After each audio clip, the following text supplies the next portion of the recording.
दोस्तों, किसी भी आर्टिस्ट के लिए अवार्ड बहुत मानी रखता है। ये एक इनाम होता है जो उस आर्टिस्ट की परफॉर्मेंस पर दिया जाता है।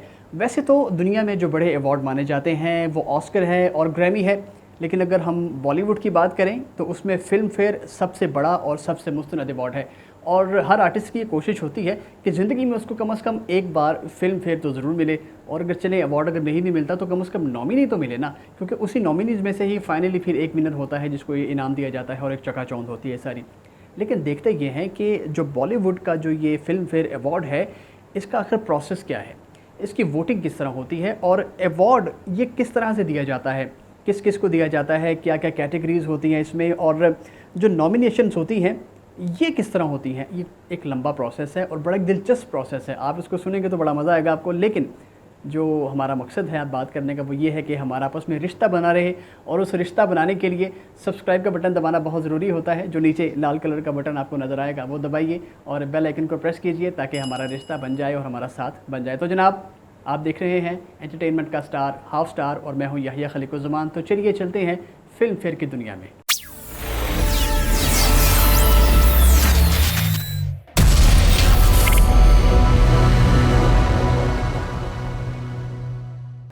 दोस्तों, सबसे पहले आपको ये बताएं कि बॉलीवुड के सबसे बड़े अवार्ड्स फ़िल्म फेयर 2022 के लिए जो नॉमिनेशंस हैं उनका ऐलान कर दिया गया है। लेकिन वो नॉमिनेशंस क्या-क्या हैं आपको इससे अगले स्टेप में बताएंगे, लेकिन पहले आपको बताएंगे कि ये कैटेगरीज़ कौन-कौन सी होती हैं। कुल 10 बुनियादी मेन कैटेगरीज़ हैं, बाकी सब कैटेगरीज़ छोटी-छोटी होती हैं, लेकिन जो बुनियादी हैं वो 10 हैं। इनमें आपको मिलेगी बेस्ट फ़िल्म की कैटेगरी, उसके बाद बेस्ट डायरेक्टर होते हैं, उसके बाद होते हैं जी बेस्ट एक्टर मेल जो लीड करते हैं, उसके बाद बेस्ट एक्टर लीड फीमेल, उसके बाद सपोर्टिंग एक्टर मेल और सपोर्टिंग एक्टर फीमेल, उसके बाद जी बेस्ट प्लेबैक सिंगर मेल, फिर बेस्ट प्लेबैक सिंगर फीमेल, और उसके बाद बेस्ट म्यूज़िक डायरेक्टर या म्यूज़िक एल्बम कह लीजिए, और उसके बाद बेस्ट लिरिसिस्ट जो गाने लिखते हैं। ये 10 कैटेगरीज़ होती हैं जिनमें इनाम दिए जाते हैं। अब इसमें कौन सा अवार्ड पहले देना है और कौन सा बाद में देना है, ये इंतज़ामिया फ़ैसला करती है, ये हम नहीं कर सकते। तो ये जो अब नॉमिनीज़ आई हैं वो आपको बताते हैं जनाब। शुरू करेंगे बेस्ट फ़िल्म से जिसमें 4 नॉमिनीज़ हैं, और हम इन चारों फ़िल्म्स के बारे में आपको साथ-साथ थोड़ा-थोड़ा बताएंगे भी, ताकि आपको ये भी अंदाज़ा हो कि इनको फ़िल्मों को मिली क्यों है आखिर नॉमिनेशन। तो जो सबसे पहली नॉमिनेशन है वो है जी राम प्रसाद की 13वीं। इसमें नसीरुद्दीन शाह ने किरदार निभाया है राम प्रसाद का। उनका इंतकाल हो जाता है और किस तरह से फिर घर में रिश्तेदार आते हैं और किस तरह से बातें होती हैं कि मुझे खाने को नहीं मिला, मुझे सोने के लिए जगह नहीं मिल रही, और सेल्फियाँ ली जा रही हैं। जो एक माहौल दिखाया जाता है उसमें कॉमेडी का फैक्टर भी है, लेकिन इन द एंड उसमें एक सबक भी है कि ये एक फौतगी वाला घर है, एक मैयत वाला घर है, तो उसमें किस तरह से बिहेव करना है। नेक्स्ट है जी, अगली नॉमिनेशन है रश्मि रॉकेट की। ये तापसी पन्नू ने इसमें किरदार निभाया है, और रश्मि वीरा एक एथलीट है इंडियन, जिनके बारे में ये बायोपिक है बेसिकली उनके बनाई गई है। इसमें यह है कि उस एथलीट की कामयाबी कि वो किस तरह चैम्पियन बनी और फिर किस तरह उसको डोपिंग के चक्कर में डाला गया और क्या क्या मुश्किलात आई उस रश्मि के ऊपर, ये इस बारे में सारी कहानी है। अगली नॉमिनेशन है जी सरदार उधम। ये अगर आपने तारीख थोड़ी सी पढ़ी है तो जलियांवाला बाग का एक इंसिडेंट हुआ था जिसमें जनरल डायर ने कत्लेआम करवाया था। ये प्री पार्टीशन की बात है, 1947 से पहले की। तो जो उधम सिंह है ये वो करेक्टर था जिसने इंग्लैंड जाकर, लंदन जाकर उसने जनरल डायर को वहाँ जाकर मारा था। तो ये उसके बारे में बायोपिक है। ये भी बड़ी खूबसूरत फिल्म है और इसको भी नॉमिनी इसमें दी गई है। चौथी और आखिरी नॉमिनेशन है बेस्ट फिल्म में शेरशाह की। ये कारगिल वॉर 1999 जो इंडिया और पाकिस्तान के बीच हुई उसकी ये बेसिकली कहानी है, और एक इंडियन कैप्टन है जिसकी बहादुरी को उन्होंने दिखाया है कि इस तरह से वो लड़े, और जो जो भी मामला हुए हम उसके फैसले पर नहीं जाएंगे, लेकिन नॉमिनेशन उसको इस बुनियाद पर मिली है। चलिए दोस्तों, अगली कैटेगरी है बेस्ट डायरेक्टर की, और ऑब्वियसली अच्छी फिल्म अगर होगी वो नॉमिनेट होगी तो उसका डायरेक्टर भी नॉमिनेट होगा। तो जो पहली डायरेक्टर इसमें नॉमिनेट हुई हैं आकर्ष खुराना रश्मि रॉकेट के लिए, खूबसूरत फिल्म मैंने पहले बताया आपको। अगली जो है वो कबीर खान है फिल्म 83 के लिए। ये बायोपिक है लेजेंडरी कैप्टन इंडियन जो क्रिकेट के कपिल देव की, और ये सारी 83 के वर्ल्ड कप की कहानी है कि किस तरह से वो टीम को लेकर गए और क्या क्या हुआ वहाँ पर। फिल्म देखिएगा, बड़ा मज़ा आएगा। इसमें रणवीर सिंह ने कपिल देव का किरदार करा है और बड़ा अच्छा किया है। उसके बाद जी सीमा पावा जिन्होंने वो राम प्रसाद की 13वीं डायरेक्ट की है, और उसके बाद है जी शोजीत सरकार, इन्होंने सरदार उधम को डायरेक्ट किया है, और विकी कौशल ने इसमें बुनियादी तौर पर सरदार उधम का किरदार अदा किया है। बड़ी अच्छी फिल्म है, देखिएगा, बड़ा मज़ा आएगा वो। चलिए जी आगे चलते हैं और बेस्ट एक्टर की बात करते हैं। इसमें पहली नॉमिनेशन है धनुष की फिल्म अतरंगी के लिए, और खूबसूरत फिल्म है, आप देखिएगा। उसके बाद जो अगली नॉमिनेशन है वो रणवीर सिंह की है फिल्म 83 के लिए। उसके बाद है जी सिद्धार्थ मल्होत्रा, जिन्होंने शेरशाह का जो बुनियादी किरदार है वो निभाया है।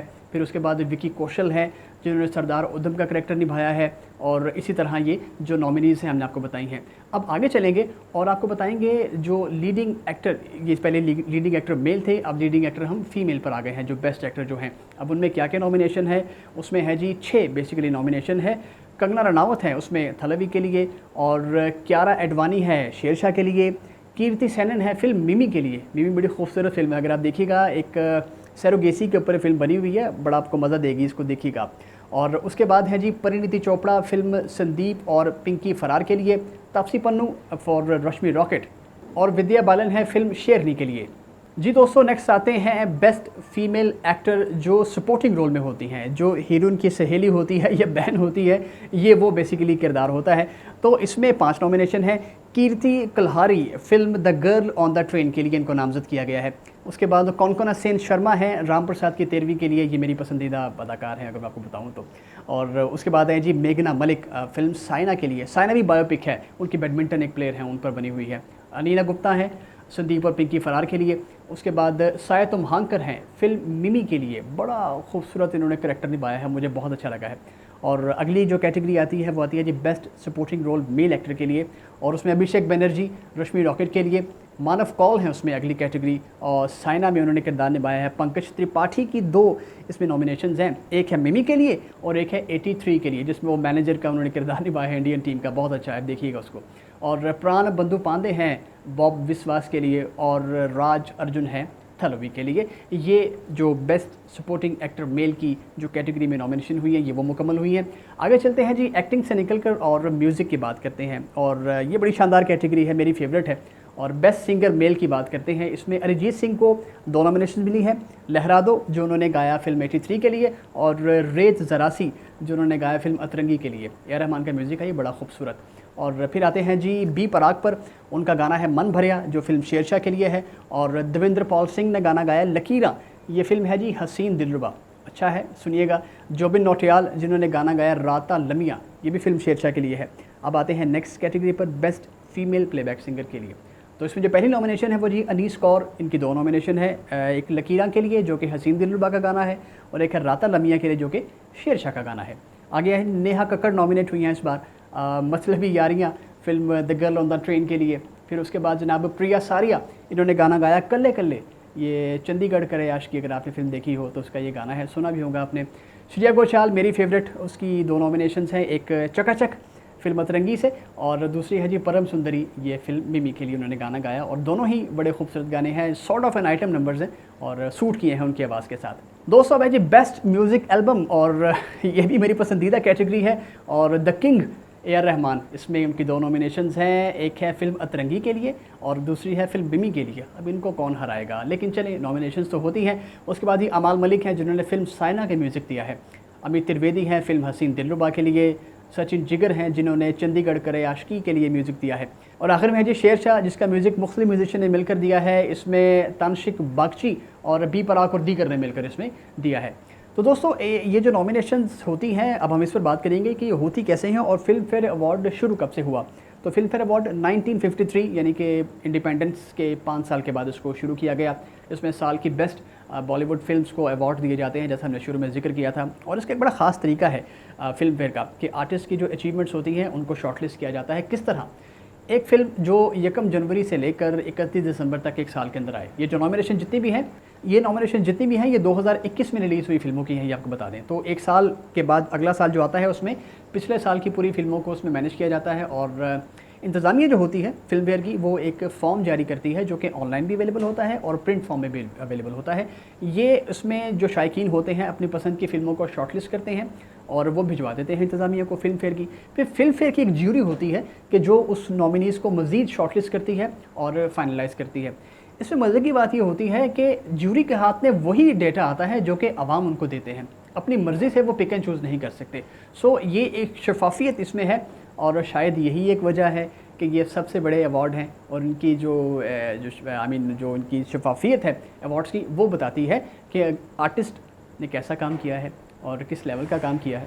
अच्छा दोस्तों, फ़िल्म फेयर जैसे मैंने पहले बताया था कि सबसे मोतबर माने जाते हैं और उसकी वजह यही है कि टू वे इसमें होते हैं, अवाम भी इसमें नॉमिनेट करते हैं और उसके बाद जो ज्यूरी होती है वो उसमें से बंदा पिक करती है। तो आप देखते हैं इसका जो सिस्टम है इस बार कैसा रहता है। वैसे तो ये हर साल बेहतर से बेहतर होता आ रहा है और फिर इसके बाद इसमें बड़ा एक ख़ास इवेंट होता है रेड कारपेट का, कि जो स्टार्स होते हैं वो चल कर आते हैं, रेड कारपेट पर वॉक करते हैं और दाएं बाएं फोटोग्राफर्स और उनके फैंस खड़े होते हैं जो सेल्फीज़ भी लेते हैं और इंटरव्यूज़ भी करते हैं। तो ये बड़ी चकाचौंध देख होती है। उसके बाद आती है जी फ़िल्म फेयर की ट्रॉफ़ी। ये बड़ी खूबसूरत एक होती है, ब्लैक कलर की एक मूर्ति सी बनी हुई है, एक खातून का मुजस्समा है कि जो एक ख़ास डांस का उसने पोज़ बना रखा है और वो दिया जाता है और उसको ब्लैक लेडी भी कहते हैं। और जिसको ब्लैक लेडी मिलती है वो अपने आप को बड़ा खुशकिस्मत तस्वुर करता है। इसकी ख़ास बात ये थी कि जब 25 साल इसको हुए थे तो वो जो लेडी थी ब्लैक लेडी उसको बनाया गया था चांदी में, और जब 50 साल हुए इसके तो उसको फिर सोने में भी बनाया गया था। तो जनाब ये थी नॉमिनेशंस और ये था सारा तरीक़ाकार। अब बात क्या इसमें पसंदीदा फ़िल्म, अदाकार, म्यूज़िक डायरेक्टर, म्यूजिशियन और सिंगर कौन है या बताइएगा। हमारे साथ रहिएगा। आप देख रहे हैं हाफ स्टार। दीजिए इजाज़त, फिर मिलेंगे।